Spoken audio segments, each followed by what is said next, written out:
নমস্কার বন্ধুরা, নতুন আরেকটি রেসিপিতে সবাইকে স্বাগতম। আজ করলাম দই ডাল। টক দই দিয়ে এই দই ডালের রেসিপিটি অসাধারণ খেতে হয়েছে, তোমরাও ট্রাই করতে পারো। তো এই রেসিপিটি করার জন্য প্রথমে আমি কিছুটা মুসুর ডাল কাঁচা দিয়ে সেদ্ধ করে রেখে দিলাম। মুসুর ডালটা পুরোপুরি সেদ্ধ করার দরকার নেই, এইরকম আধা আধা সেদ্ধ হলেই চলবে। এইবার আমি একটি কড়াইয়ের মধ্যে কড়াইটা গরম করে তার মধ্যে গোটা জিরে আর কিছুটা মৌরি দিয়ে বেশ ভালো করে ভেজে নামিয়ে নেব এবং এটাকে পেস্ট করে রেখে দেব। আর বন্ধুরা, যে যেখান থেকে রেসিপিটি দেখুন না কেন অবশ্যই লাইক কমেন্ট শেয়ার করে আমার পাশে থাকবেন। আর যারা ইউটিউব থেকে দেখছেন তারাও কিন্তু সাবস্ক্রাইব করে পাশে থাকবেন। এবার দেখো, একটি কড়াইতে তেল গরম করে ওর মধ্যে আমি কিছুটা পরিমাণে দিয়ে দিলাম গোটা জিরে ফোড়ন, আর দিয়ে দিলাম কয়েকটা শুকনো লঙ্কা আর গোটা জিরে ফোড়নের সুন্দর একটা গন্ধ যখন আসবে তখন এর মধ্যে আমি কিছুটা পরিমাণে পেঁয়াজ কুচি দিয়ে দেবো। এর সঙ্গে কিন্তু আদা আর রসুন কুচিও আছে, আর সব কিছুর গন্ধটা খুব সুন্দরভাবে আসবে। এগুলো যখন খুব ভালোভাবে ভাজা হয়ে যাবে এর থেকে একটা সুন্দর গন্ধ আসতে থাকবে। একদম লাল লাল করে আমি কিন্তু এই পেঁয়াজগুলোকে ভেজে নেব।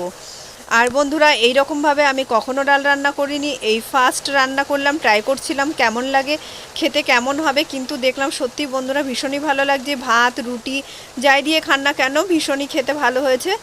এবার কিন্তু আমি এই পেঁয়াজগুলো নরম হওয়ার জন্য এর মধ্যে কিন্তু 1 চামচ লবণও দিয়ে দিয়েছি। এবার এটাকে খুব ভালো করে ভাজা হওয়ার জন্য অপেক্ষা করতে থাকবো।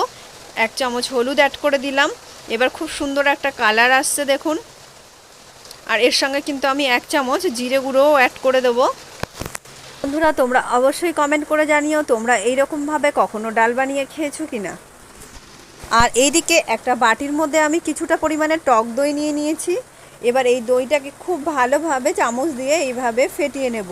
তোমরা চাইলে অন্য কিছু দিয়েও ফেটিয়ে নিতে পারো। তো খুব ভালোভাবে এইভাবে আমি ফেটিয়ে এটাকে নিয়ে এবার এই মশলাটার মধ্যে কিন্তু আমি টক দইটাকে ঢেলে দেবো। টক দইটাকে ঢেলে দেওয়ার পর এটাকে বেশ ভালো করে কষিয়ে নিলাম। মশলা আর দই খুব ভালোভাবে যখন মিশে যাবে তখন আমি এর মধ্যে সেই সেদ্ধ করে রাখা মুসুর ডালটা অ্যাড করে দেব। দেখো, দইটা খুব ভালোভাবে কষানো হয়ে গেছে আর খুব সুন্দর একটা কালার আসছে। তো এইবার কিন্তু আমি এর মধ্যে মুসুর ডাল সেদ্ধটা এর সঙ্গে অ্যাড করে দিচ্ছি। তোমরা চাইলে ডালটা কিন্তু আরও শুকনো শুকনো করতে পারো। তো যাই হোক, এবার দুটো মিলিয়ে দিয়ে খুব ভালো করে যখন এটা ফুটে উঠবে তখন এর মধ্যে আমি পরিমাণ মতো লবণ দিয়ে দিলাম আর 1 চামচ চিনিও দিয়ে দিলাম। কারণ এই রেসিপিটি কিন্তু একটু মিষ্টি মিষ্টি টকটক হবে আর ঝাল ঝালও হবে। ঝালের পরিমাণটা কিন্তু তোমরা চাইলে খুব বেশি করে দিতে পারো, এটা খুব ঝাল ঝাল হলে খেতে খুব ভালো হবে। এবার নামানোর আগে এই ভাজা মশলাটা ওপর দিয়ে ছড়িয়ে দিয়ে, তোমাদের কাছে যদি ধনেপাতা থেকে থাকে অবশ্যই ওপর দিয়ে ধনেপাতা ছড়িয়ে দিও। দেখুন খুব সুন্দর লাগছে, খেতেও কিন্তু দারুণ। তো আজকের রেসিপিটি এখানেই শেষ করলাম।